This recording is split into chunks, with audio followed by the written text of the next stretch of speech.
Auparavant, aux Antilles-Guyane, le carême débutait le vendredi qui suivait le mercredi des Cendres. Une entrée tardive, autorisée par le Vatican en raison des festivités du carnaval, plus longues dans nos régions. Mais depuis 2 ans, les choses ont évolué. Les seuls endroits au monde où le carnaval continue le mercredi des Cendres, c'est précisément la Guyane, la Martinique et la Guadeloupe. Tous les autres pays du monde terminent le carnaval le mardi gras.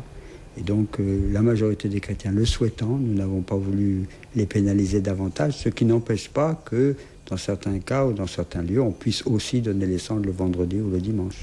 Pendant 40 jours, la communauté catholique est invitée à jeûner, mais aussi à exercer l'aumône d'une façon plus large. Un temps de prière et de partage, particulièrement respecté chez nous, selon l'évêque de Guyane. Nos églises sont pleines. Le nombre d'églises où on propose le chemin de croix tous les vendredis de carême, vers 15h à peu près.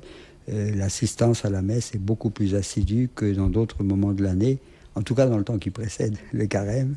Il faut vous en douter. Et vraiment, c'est un temps que les gens aiment et que nous vivons joyeusement.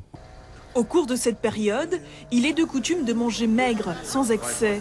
Le poisson est très prisé par les fidèles, surtout le vendredi saint. L'occasion de demander à quelques croyants comment ils vivent le carême. Je le vis comme mes parents me l'ont appris. Bon, déjà commencer par les cendres, prendre les cendres et puis, bon, le vendredi, pas de viande et surtout, pendant le carême, l'abstinence. Bon, chacun fait à sa façon l'abstinence et puis le vendredi, chemin de croix à l'église pour préparer le carême du vendredi saint, samedi Gloria, dimanche Pâques. Je mange beaucoup de poissons. Je fais poisson à l'eau, poisson plaf poisson et poisson salé aussi avec légumes. Le carême, qu'est-ce que ça vous apporte? Eh bien, c'est-à-dire beaucoup de, pour moi, tranquillité, un petit peu de sagesse, un petit peu plus. Et puis, prier beaucoup.